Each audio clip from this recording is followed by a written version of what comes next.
please take this case as if Mohbad were your son. Because if it were so, everybody that had one contact or the other with this man would have been brought to book in one way or the other. I also want to mention that I know in functional countries, where they have good laws that bind them. Security is not about emotion. It's serious business.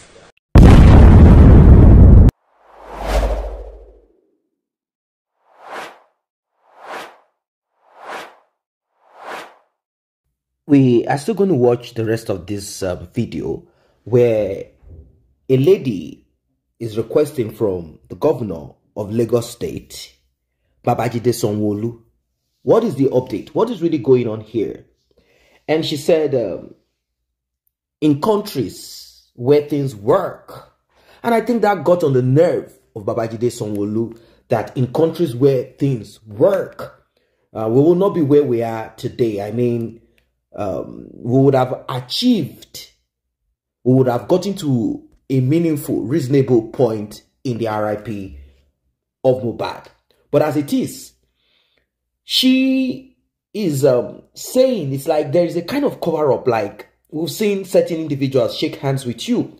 And there are talks about you belonging to, to some fraternity, allegedly. I'm not saying that is what it is. And I'm not saying that whatever people are saying is 100% correct. But they're like, there are certain kind of cover-up because it seems people with vested interest in the ruling party and some people who have somehow become friends, they have moved around the corridors of power. They might get kind of, pointed out, fingered in this. Not because they directly RIP'd Mohbad, but because they have people who are their family members or friends or people who are loyal to them, people who have done things for them that have been tagged in the RIP of Mohbad. So what is the way forward? Governor Sanwolu, are you going to keep quiet and watch this?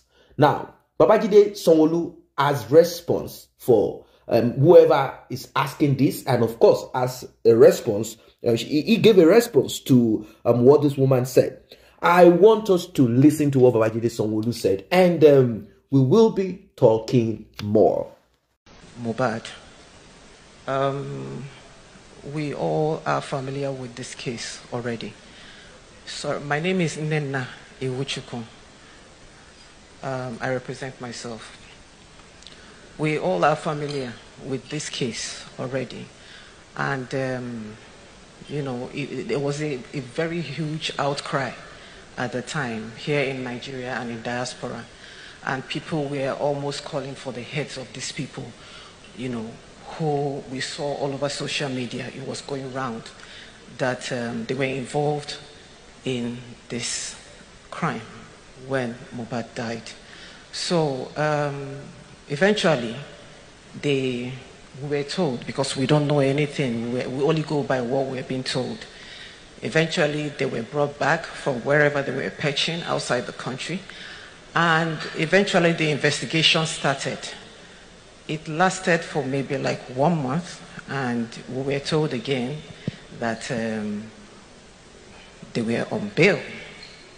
They were not found guilty of anything. I would like to, if I'm allowed to, go back and rephrase the words of Mohbad. If anything happens to me, hold so people responsible. I don't want to call names. I'm not afraid to call names, but I don't want to call them because it's like stating the obvious. We already know what happened. No, everybody here is familiar with the case. Now, it seemed like eventually, after a month, these same people hit social media, flaunting themselves, holding their phones, saying things like, Okbo, I don't know what that means. I'm Igbo. But, for me, what I understand is that is a way of bragging, and that really, really provokes my spirit, honestly. My Excellency, I want to remind you, about 3 years ago, I was on this same platform talking about how concerned I was about Sylvester Romani's case. And that really hit me hard. That incident really, really hit me hard.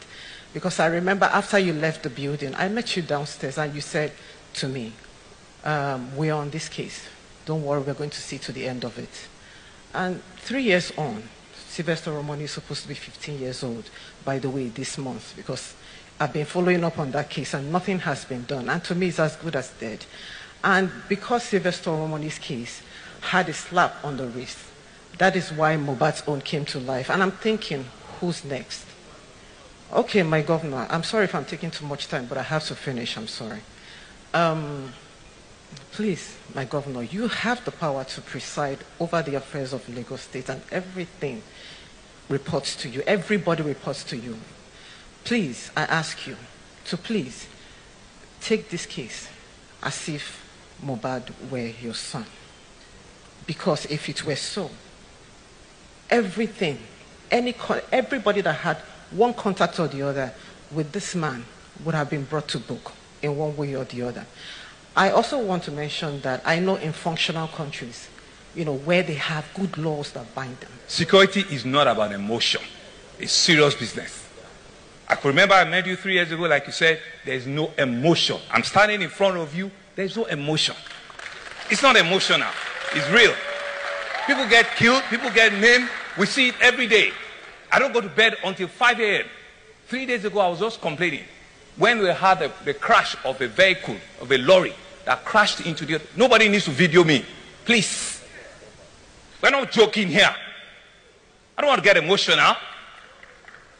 We'll do the job, we'll do it well. These are police officers. The Mohbad case is still live.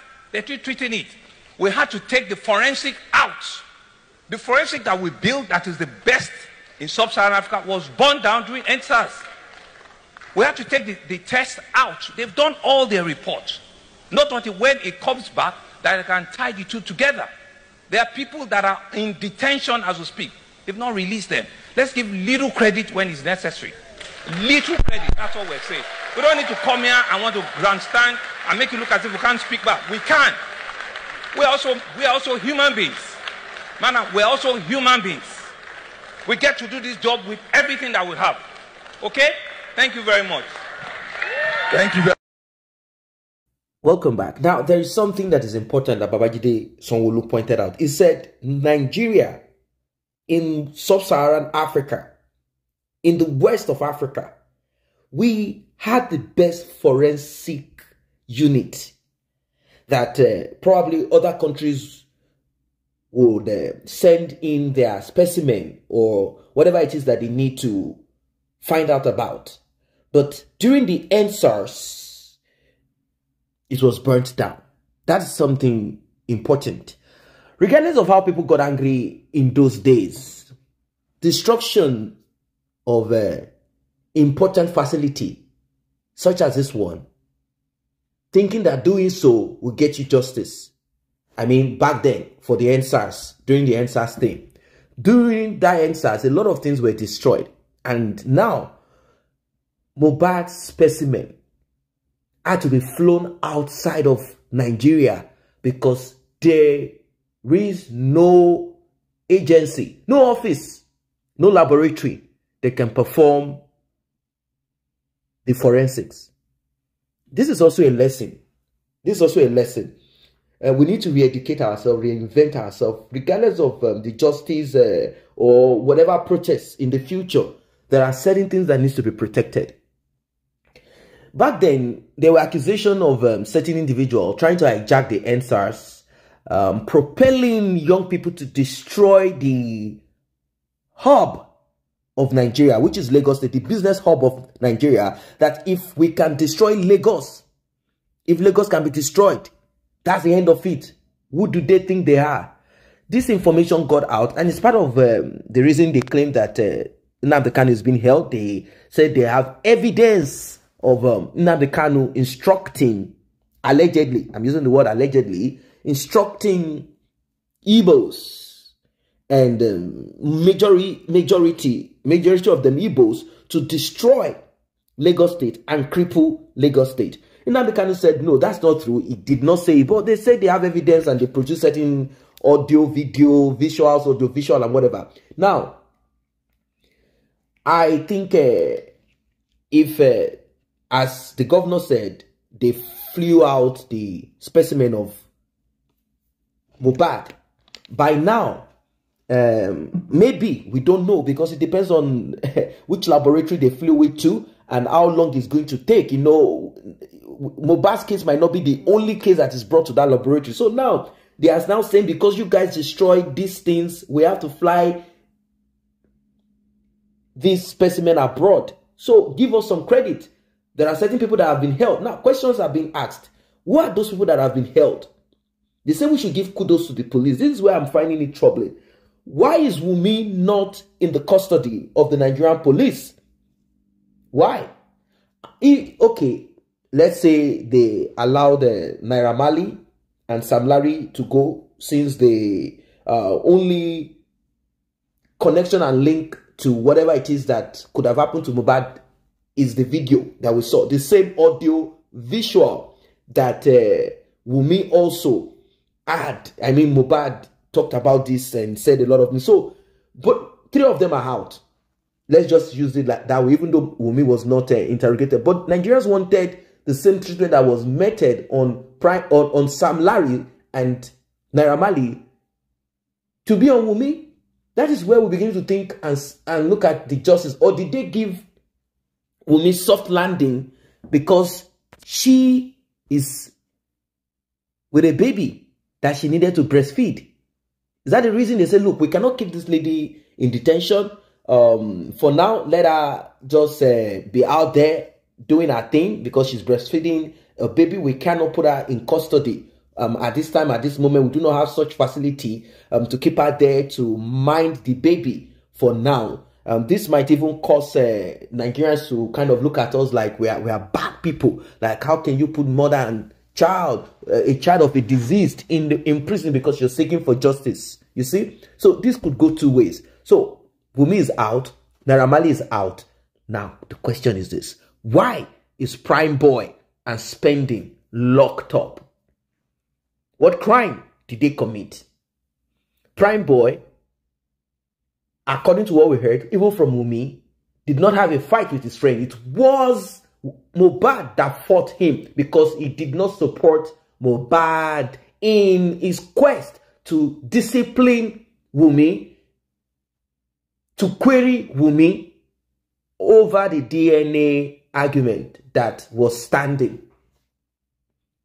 So why are they in prison? They said, well, the reason why they are there, some are saying it is to just protect them because maybe some people might want to harm them. That's what we are hearing. So, Governor Sanwolu, you need to do better. You need to do better than this.